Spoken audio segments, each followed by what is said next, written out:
أعوذ بالله من الشيطان الرجيم بسم الله الرحمن الرحيم الحمد لله رب العالمين والصلاة والسلام على رسول الله وعلى آله وصحبه أجمعين أما بعد قال الله تبارك وتعالى في كتابه الكريم أعوذ بالله من الشيطان الرجيم بسم الله الرحمن الرحيم يا أيها الذين آمنوا كتب عليكم الصيام كما كتب على الذين من قبلكم لعلكم تتقون صدق الله العظيم قال النبي صلى الله عليه وسلم في حديثه إن الله تعالى يقول الصوم لي وأنا أجزي به Falenderojmë Allahun xhaleshanuhu, Zotin ton, krijuesin e gjithësisë, caktuesin e obligimeve dhe adhurimeve në fen ton. Salavatet dhe përshëndetet ja dërgojmë Muhamedit alayhis salam, pejgamberit ton të dashur, i cili me shembulltirën e tij u bë shembulli më i mirë, me sjelljen e tij u bë shembulli më i mirë për gjeneratën e tij, për shokët e tij, ashabët e ndershëm, për ummetin e vet dhe për mbar njerëzimin. Zoti e pas bekuar familjen e Muhamedit alayhis salam, shokët e tij si dhe të gjithë besimtarët. E lusë Allahun që ai të jetë i kënaqur me pararendësit tanë, me stërgjyshrit tanë, të cilët u kujdesën për të ruajtur fen tonë, u kujdesën për agjerimin, për namazin, për Kur'anin, për sunnetin e Muhamedit alayhis salam dhe për të gjithë ibadetet e tjera. U kujdesën për njerëzillokun dhe institucionet tona, u kujdesën për familjet tona. Prandaj Allahu në këtë ditë Ramazani, në këtë muaj të bekuar Ramazani, ti mëshiroj e ti fal inshallah. Të dashur vëllezër, të nderuara motra. Shfrytëzoj rastin që përmes kësaj video të ju uroj për ardhjen e muajit të bekuar të Ramazanit. T'ju uroj për mirësitë të cilat i sjell ky muaj. E të lusë Allahun xhaleshanu që ju të kaloni qaste të mira, të kaloni këtë Ramazan të përkushtuar, të bindur ndaj Zotit, duke agjëruar edhe duke bërë vepra të mira.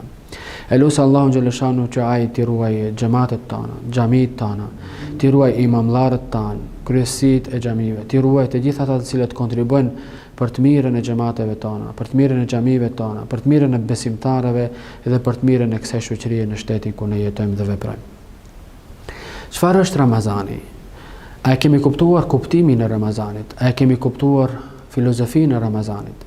Pse Allahu xhaleshanu na ka obliguar me agjerim në muajin e Ramazanit? Allahu i madhruar në Kur'anin famullar qartë tregon objektivin e këtij muaji, respektivisht të këtij ibadeti madhor siç është agjerimi. Në surën Al-Bakara thot: "Ya ayyuhalladhina amanu kutiba alaykumus siyam." O ju të cilët keni besuar, u kam bërë obligim agjerimin. Kema kutiba ala alladhina min qablikum, sikur që u kam bërë obligim edhe popujve përpara jush, në mënyrë që ju të arrini deri te një synim dhe objektiv madhor i fesë edhe i asaj që Allahu e dëshiron, la'allakum tattaqun, që ju të mbrini dhe të arrini të fitoni ose të ngriteni në derexhen e devotshmërisë, të bëheni të devotshëm. Allahu don që ne të bëhemi të devotshëm. Allahu don që veprat tona t'i pranojë duke qenë ne të devotshëm. Inma yataqabbalu Allahu minal muttaqin. Allahu i pranon veprat nga ata që janë të devotshëm. Synimi dhe qëllimi i agjerimit është që ne të edukohemi, që ne të lartësohemi moralisht, të përmirësojmë sjelljen tonë, por njëkohësisht edhe të shfaqim bindjen ndaj Allahu xhaleshanuhu dhe ta madhrojmë Allahun xhaleshanuhu në mënyrë të veçantë. Ne e njohim Zotin, e besojmë Zotin, kemi thënë shahadetin la ilaha illallah Muhammadur Rasulullah. I falemi atij për çdo ditë.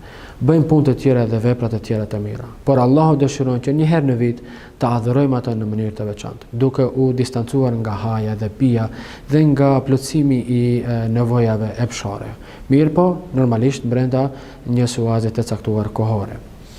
Allahu dëshiron që ne të largohemi nga gjërat e lejuara që i kishim jashtë Ramazanit, për të na edukuar dhe për të na dhënë një mesazh dhe një mësim të madh se në raste nevoje, në raste dhe momente të ndryshme të jetës, të jemi të gatshëm që të mos bijem pre e provokimit e situatës, e vështirësisë, por të mundemi ta kontrollojmë vetveten edhe në momente të ndryshme, qofshin sprova apo edhe momente të ndryshme lumturie.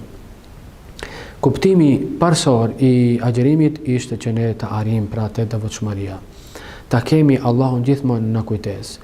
Unë do doja të thoja se përkthimi të arrinit devotshmërinë është një përkthim i ngushtë. Për ta zgjeruar edhe më të tjerë kuptimin, do themi se devotshmëri do të thotë të kesh Allahun gjithmonë në kujtesë, të ngritesh dhe të përsosesh moralisht. Të gjitha ibadetet e tjera i bëjmë për Allahun, por ndoshta i bëjmë edhe për vetveten, ashtu si ka thënë Allahu në një hadith kutsi. Biri i Ademit, njeriu të gjitha veprat i bën për vetveten, përveç agjerimit. Atë e bën për mua dhe unë shpërblej për të. Do të thënë, agjerimi është ibadeti i cili na teston neve, na teston sinqeritetin tonë, edhe atëherë kur shfaqemi përpara njerëzve, edhe atëherë në jetën tonë publike, por edhe atëherë kur jemi në vetmi, edhe atëherë kur jemi vetëm.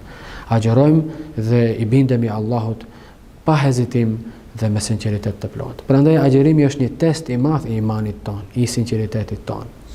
Agjerimi luan një rol edukativ dhe ai sjell ndryshimin e madh në jetën e besimtarëve. Paramendoni të nderuar vëllezër, të respektuara motra, sikur njerëzit të ishin të sinqert me Zotin, të ishin të sinqert dhe të kishin një vetdije të lartë se Allahu i sheh kudo që të jenë. Sa gabime, sa krime nuk do të ishin bërë, sa lëshime nuk do të ishin bërë, sa korrupsioni nuk do të ishte bërë, sa respekti do ishte ndaj tjetrit e kështu me radhë. Prandaj, për të kuptuar rëndësinë dhe rolin që ka agjerimi në përsosjen e moralit, në përgatitjen dhe përsosjen e personalitetit të individit dhe të shoqërisë mbar, do të sjell një shembull të një shteti të caktuar i cili kishte marrë një vendim, kishte marrë një iniciativë për të parandaluar konsumimin e alkoolit në shoqëri. Dhe kishin nxjerrë ligje të ashpra për të dënuar përdoruesit, respektivisht konsumuesit e alkoolit. Një vit të tërë ishin munduar të zbatonin ligjet dhe të ekzekutonin apo të dënonin njerëz të cilët i shkelnin ligjet respektive për parandalimin ose ndalimin e konsumimit të alkoolit. Çfarë kishte ndodhur? Pas një viti kishin parë që as pak nuk ishte reduktuar numri i konsumuesve të alkoolit. Madje edhe ishte shtuar më tepër, por edhe pasojat ishin edhe më të mëdha dhe katastrofale për shkak se njerëzit duke u fshehur në fshehsi dhe duke tentuar të përdornin alternativa të tjera që zaventsonin alkoolin, ata edhe ishin helmuar edhe e kishin dëmtuar shëndetin e tyre. Që do të thotë se nëse nuk edukon, pra nëse nuk përsos moralin, atëherë sa vlen ligjet dhe në momentin që njeriu e sheh veten se mund të veprojë dhe askush nuk e sheh, ai atëherë do të vepronte pavarësisht konsekuencave të veprave të tij. Allahu xhaleshanu e sjell një shembull tjetër shumë interesant në Kur'anin famëlar, e që tregon pra se çfarë të bën dhe deri ku të ngre vetdia e lartë për Zotin dhe kujtesa për Zotin ose të mbajturit në kujtesë Allahu xhaleshanu, e që për synim ka vetë agjerimi. Pra aty ku e përmendëm më lart se agjerimi na përgatit për të qenë të devotshëm dhe gjithmonë ta kemi Allahu xhaleshanu në kujtesë.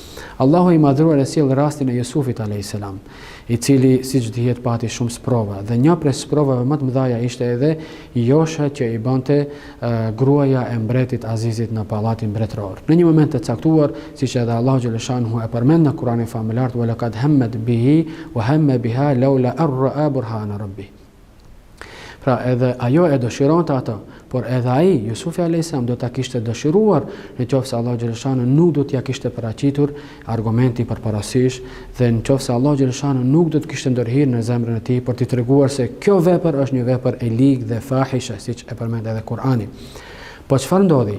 Rezultati i kësaj ishte se Jusufi a.s. ishte edukuar duke kujtuar Allahun xhaleshanu, duke mbajtur gjithmonë në kujtesë Allahun xhaleshanu, pra duke qenë i devotshëm dhe prej robërve të sinqertë. Allahu e vërteton innahu min ibadina al-mukhlasin. Pra me të vërtetë ai ishte prej të sinqertëve. Edhe Allahu dëshiroi që në momentin e këtill që ta mbrojë ata. Madje siç është thënë, kujtoje Allahun në ditë të mira, në ditë të lumtura, në ditë të rahatshme, do të kujtoje Allahu ti në momente të rënda, në sprova dhe në vështirësi.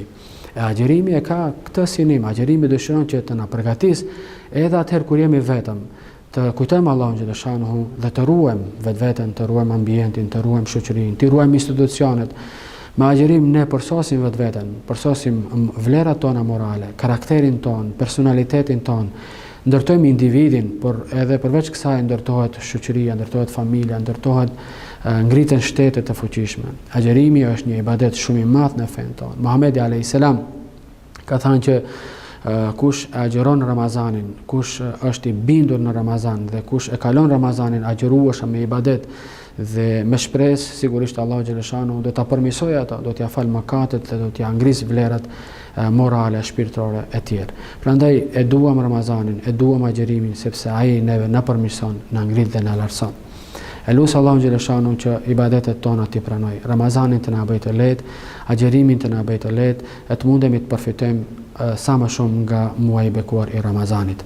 Wassalamu alaikum wa rahmatullahi wa barakatuhu.